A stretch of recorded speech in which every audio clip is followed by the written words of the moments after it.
Halo semuanya, welcome to Anggi TV, tempat kita ngopi sambil ngobrol tentang investasi. Oke, jadi di video kali ini aku mau bahas tentang dividen. Akan ada beberapa poin yang mau aku bahas, standar lah ya, dimulai dengan apa itu dividen, terus nanti ada dividen payout ratio, nanti kita juga bakal coba hitung yang namanya dividen yield, dan yang paling menarik adalah nanti akan ada yang namanya jebakan dividen. Penasaran kan? Oke, nanti kita langsung ke materi karena biar kamu gak bosan ngeliat muka aku nyerocos sepanjang video ini. Oke? Ayo kita mulai. Oke, jadi kita mau bahas tentang dividen nih. Dimulai dari standar lah ya, apa itu dividen. Jadi kan biasanya tiap tahun perusahaan punya untung nih, mereka punya profit. Nah, dari 100% profit itu, perusahaan dari manajerial akan menentukan berapa persen yang akan dibagikan kepada pemegang saham. Termasuk kita yang beli sahamnya lewat bursa. Karena kan kadang nggak dari semua saham di perusahaan XYZ misalnya, itu kan nggak 100% dilempar ke publik. Tapi pada saat manajemen perusahaan menetapkan bahwa ada pembagian dividen untuk pemegang saham, kita yang beli saham dari Bursa Efek juga ikut dapat dividennya. Biasanya dividen dibagiin 1-2 kali setahun, tergantung kebijakan perusahaan. Nah, aku sering dapat pertanyaan nih, apakah kita harus memiliki saham selama 1 tahun untuk mendapatkan dividen? Jawabannya itu enggak ya.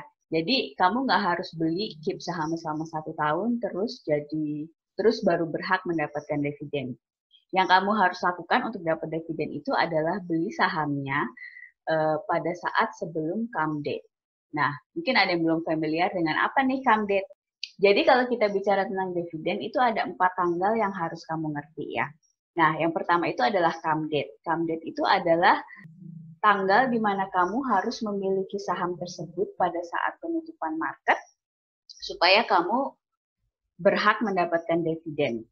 Misal nih, come date perusahaan, ITMG lah, ini saya ngasal ya, bukan tanggal beneran. Misalnya ITMG deh, come date-nya tanggal 20 Mei gitu.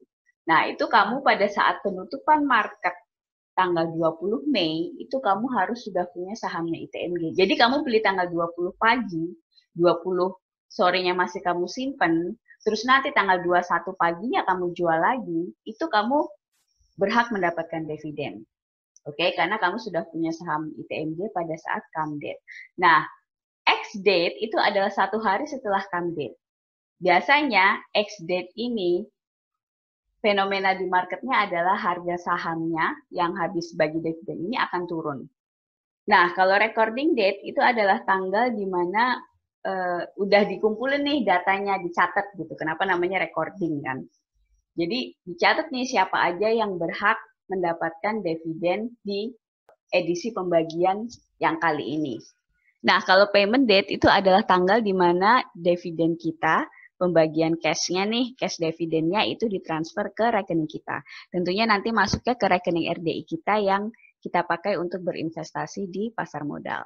Nah, untuk mengetahui tentang jadwal pembagian dividen, kamu bisa cek RTI. Nah, ini aku kasih contohnya ya, kayak gimana. Oke, jadi ini aplikasinya ya, di pojok kiri atas yang warna hijau itu. RTI Bisnis ini free kok aplikasinya, bisa kamu download di e-store atau di Google Play. Nah, kalau kamu mau lihat jadwal pembagian dividen, itu paling gampang lihat di kalender. Nah, di kalender ini isinya semua, ya kalender lah ya, semua jadwal-jadwal yang akan dilakukan oleh perusahaan publik yang ada di saham Indonesia. Kamu bisa pilih nih di sini mau tahu tentang apa. Tentang IPO, RUPS, segala macam. Nah, termasuk tentang dividen. Jadi kita pilih menu dividen di sini. Nah, di sini kelihatan kan pembagian dividennya kapan dan siapa aja yang bagi dividen, dividennya berapa. Nah, penjelasan yang tadi aku kasih tentang come date, X date, and recording date, payment date, itu semua ada di sini. Jadi benar-benar jelas, simple, semua informasinya kekumpul di satu tempat gitu loh di RTI. Jadi kamu ngeceknya gampang. Dan informasi di sini itu valid, jadi bisa kamu jadikan referensi, salah satu referensi utama untuk mengambil keputusan investasi kamu. Oke, sekarang kita mau bahas tentang dividen payout ratio. Rasio ini cukup sering dipakai ya, biasanya disebut DPO. Ini menunjukkan berapa banyak, biasanya dalam bentuk persen, keuntungan perusahaan yang dibagikan sebagai dividen kepada pemegang saham. Logikanya gini, jadi kalau dalam 1 tahun dari 100% keuntungan perusahaan tersebut, berapa banyak yang akan dibagikan kepada pemegang saham dalam bentuk dividen. Biasanya dividen cash kan, intinya kita dikasih duit lah gitu, bagian dari keuntungan dari perusahaan karena kita pemegang saham. Itu nggak semua dari keuntungan perusahaan itu biasanya dibagikan ke kita dalam bentuk dividen, karena kan perusahaan butuh uang dong untuk melakukan ekspansi bisnis dan segala macam pengembangan perusahaan supaya bisnisnya tetap berjalan dengan baik. Biasanya sih perusahaan yang baru berdiri itu biasanya pelit bagi dividen, teman-teman, karena mereka kan biasanya belum stabil ya, bisnisnya masih sangat fokus kepada pertumbuhan perusahaan dan menyesuaikan dengan strategi-strategi baru dan segala macam supaya bisnisnya terus berkembang. Jadi biasanya sebagian besar keuntungan perusahaan akan mereka investasikan kembali ke bisnis mereka dan tidak dibagikan dalam bentuk dividen. Sedangkan perusahaan yang sudah stabil bisnisnya, itu biasanya royal bagi dividen, rutin setiap tahun. Biasanya perusahaan-perusahaan gini yang royal bagi dividen ini, itu biasanya mereka market leader di bidangnya. Nah, untuk pembagian dividen, secara umum sih sampai 60% keuntungan dibagi sebagai dividen itu masih dianggap normal. Terutama kalau dia perusahaan besar gitu loh. Nah, itu sisanya 40% akan dialokasikan kembali ke dalam perusahaan untuk pengembangan bisnis. Sekarang kita mau bahas tentang dividen yield. Apa sih itu dividen yield? Ini definisinya saya ambil dari Google, dari website galerisaham.com, karena menurut saya definisinya sudah bagus, jadi ya daripada saya ngarang sendiri nanti rada nggak jelas gitu kan, lebih baik saya menerangkan saja dan mereka udah bikin statementnya bagus banget. Jadi dividen yield itu adalah jumlah dividen saham tahunan dari suatu perusahaan yang dinyatakan dalam bentuk presentase dari harga terakhir dari saham perusahaan tersebut. Dividen yield yang tinggi menunjukkan ada potensi passive income yang menarik dari perusahaan yang dimiliki oleh investor.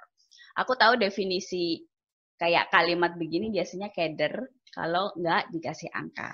Jadi aku mau kasih contoh gimana sih perhitungan dividen yield supaya kamu dapat idenya sebenarnya dividen yield itu apa? Dan gimana korelasinya dengan kita sebagai investor dalam mengambil keputusan. Untuk menjelaskan konsep dividen yield yang tadi, saya mau kasih contoh, misalnya ada 3 orang yang memang membeli PTBA untuk berinvestasi ngambil dividennya. Karena PTBA ini bergerak di bidang batu bara, mining, dan biasanya perusahaan tambang itu royal bagi dividen. Jadi misalnya anggaplah ada Jerry, Bona, dan Anggi begitu ya. 3 orang ini masing-masing membeli PTBA dengan harga yang berbeda-beda. Misalnya Jerry, dia beli tanggal 7 Mei dengan harga 3.600 gitu ya. Terus si Bona, dia beli momennya berbeda, dia beli misalnya biar enak di angkanya nih, di 2.700 gitu ya. Dia beli tanggal 10 September. Nah, lalu misalnya ada Anggi nih, dia ikut beli di 1.800, katakanlah di tanggal 23 Mei 2020. Nah, ini Jerry, Bona, sama Anggi dikip nih. Mereka punya saham PTBA gitu kan. Nah, katakanlah di tanggal 6 Mei, itu ternyata ada pembagian dividen. Ini ngarang aja ya, bukan 6 Mei kemarin pembagian dividennya. Ini contoh saja misalnya. Nah, jadi baik Jerry, Bona maupun Anggi dapat dong dividennya. Nah, katakanlah misalnya PTBA bagi dividen yang dibagikan misalnya 500 per lembar saham yang dimiliki oleh investor. Nah, kita akan lihat nih gimana sih caranya ngitung dividen yield gitu kan. Tadi kita punya 3 harga. Jerry di 3.600, Bona di 2.700, dan Anggi di 1.800. Nah, pada saat pembagian dividen, PTBA menetapkan pembagian dividennya misalnya 500 per lembar saham. Dividen yield-nya ini akan berbeda-beda tergantung berdasarkan harga modal kita pada saat beli saham tersebut. Misalnya untuk Jerry nih, kita masukkan di kolom yang biru ya, harga modal dia kan 3.600. Nah, hasilnya ada di kolom yang merah, berarti dividen yield-nya 13,89%. Sekarang kita cek gimana dengan Bona, kalau dia punya harga di 2.700. Besarnya dividen sama kan yang dibagikan Rp500 per lembar saham. Tapi dividen yield-nya bisa sangat berbeda tergantung harga modal pada saat kita membeli saham PTBA ini. Kayak Bona ternyata dia dapat dividen yield 18,52%. Coba gimana kita lihat kalau Anggi. Nah, Anggi lebih gila lagi gitu kan. Dia dapat dividennya di 27%. Kira-kira ya, kurang lebih dividen yield-nya. Nah, kita bisa lihat di sini bagaimana dividen yield itu sangat berpengaruh dengan harga modal di mana kita membeli saham tersebut. Kenapa? Entry point-nya itu sangat penting. Nah, bad news-nya adalah, kabar buruknya adalah, kalau udah deket-deket mau pembagian dividen, itu biasanya market udah tahu gitu. Karena kan memang itu informasi publik ya, terbuka, ditaruh di umum. Nah, biasanya orang tuh banyak yang mau beli suatu saham karena tahu dia mau bagi dividen. Jadi harga otomatis cenderung untuk naik.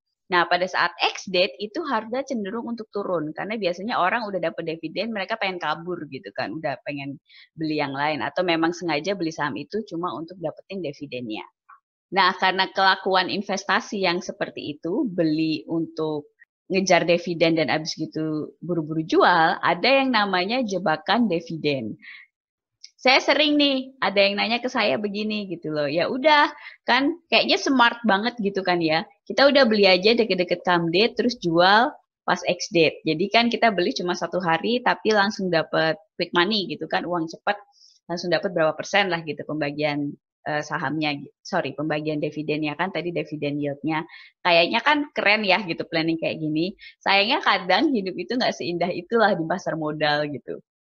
Ini contohnya gimana kan dari tadi saya sudah sebutin pola ini berkali-kali, sekarang coba kita lihat di lapangannya gimana.